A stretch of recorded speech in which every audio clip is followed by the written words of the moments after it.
నమస్తే, welcome to our channel. నేను సహస్ర.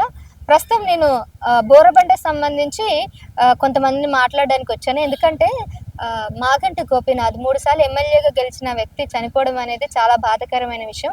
ఆయన లేని లోటు బీఆర్ఎస్కి తీవ్ర నష్టాన్ని కలిగిస్తుంది. అంతేకాకుండా అక్కడున్న ప్రజలకు కూడా చాలా నష్టాన్ని కలిగిస్తుంది. మరి వాళ్ళ ప్రజలు అతన్ని ఏ విధంగా మిస్ అవుతున్నారు ఏంటనే విషయాలు కూడా మాట్లాడదాం. ఆ నియోజకవర్గం సంబంధించిన కొంతమందిని అయితే మనం ఈరోజు పలకరిద్దాం. ఎలా ఉంది ఏంటో. నమస్తే అండి. నమస్తే. మీ పేరు? రేణుక. ఓకే. మీరు ఉండేది ఎక్కడ? బోడబండ. బోరబండ. మా ఇంటి గోపినాడు మా ఎమ్మెల్యే. ఆయన చనిపోవడం మాకు బాధనే ఉంది. చిన్న వయసులో చనిపోయాడు కదా, 65 సంవత్సరాలకే. మాకు బాధనే ఉంది. మీరు ఎప్పుడైనా మాగంటి గోపీనాథ్ని కలవడానికి కుదిరిందా?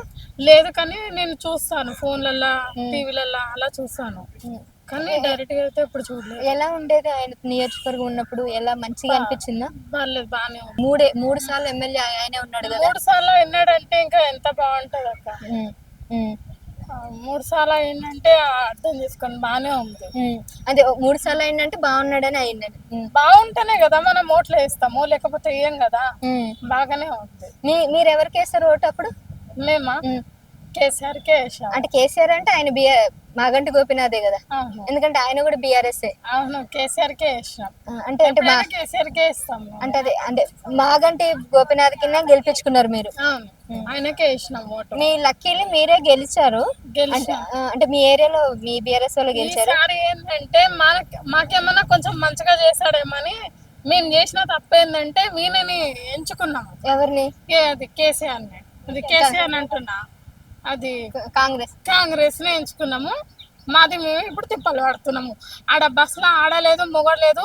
ఆడోళ్ళు మొగలు మొత్తం అందరు తన్నుకుంటారు. బస్సు అయితే ఆపరు, వానికి వెళ్ళిపోతూనే ఉంటారు. వస్తూనే ఉంటే వెళ్ళిపోతూనే ఉంటారు. మొగలు కొట్టుకుంటారు, ఆడోళ్ళు కొట్టుకుంటారు. అందులో ఆడోళ్ళు కొట్టుకునేది తెలియదు, మొగలు కొట్టుకునేది తెలియదు. అంటే వాళ్ళ అప్పుడు మనం ఇటుపక్క ఆడలు అటుపక్క మొగోలు అనేది ఉంటుండే. ఇప్పుడు అట్లా లేదు. ఆడలు మొగోలు మొత్తం కలిసిపోతారు. ఇప్పుడు మొత్తం కలిసిపోతారు అక్క. ఆడలేదు, మొగ లేదు. ఎవరికి ఇష్టం వచ్చినట్టు వాడు రుద్దుకుంటుంటుండే. ఉన్నది చెప్తున్నా. దరిద్రంగా ఉంది, దరిద్రంగా ఉంది. వాడు అది ఆధార్ కార్డు చూపిస్తే వాడు కిందికి మీదే చూస్తాడు. అంటే వాందేవో ఇస్తున్నట్టు కిందికి మీదే చూస్తుంటాడు.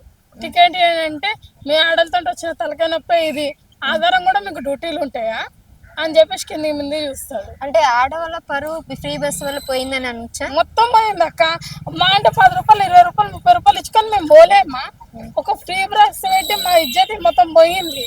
ఆ టికెట్ చూపిస్తే, ఆధార్ కార్డు చూపిస్తే కిందికి ముందే చూస్తుండు. అయ్యో ఫ్రీ బస్సా, పట్టండి తీసుకోండి అన్నట్టు ముఖం మీద వేసిస్తున్నాడు. అట్లా వేస్తున్నాడు. ఎట్లా ఇప్పుడు ఒకవేళ ఇప్పుడు ఆయన ప్లేస్ ఖాళీ అయింది కాబట్టి గెలిపించుకోవాలనుకుంటే మరి ఎట్లా? కేసీఆర్కే ఇస్తాము, కేసీఆర్కే ఇస్తాము. ఇక ఒకసారి అనుభవం అయింది కదా, ఇక మళ్ళీ చేస్తాం. అదే తప్పు చేస్తామా? కేసీఆర్కే వేసుకుంటాము. రైట్. సో మళ్ళీ కేసీఆర్ని గెలిపించుకుంటాం అంటున్నారు. మాగంటి గోపీనాథ్ చనిపోవడం, ఆయన ప్లేస్లో మళ్ళీ బీఆర్ఎస్ నుంచే ఇంకొకరు రావాలి, ఆయన లోటు ఎవరు తీర్చలేదని కూడా చెప్తున్నారు. అంటే ఎన్నిసార్లు గెలిచిందంటే ఆయన మీద ఎంత అభిమానం ఉందో మీరే చూడండి అని కూడా చెప్తున్నారు.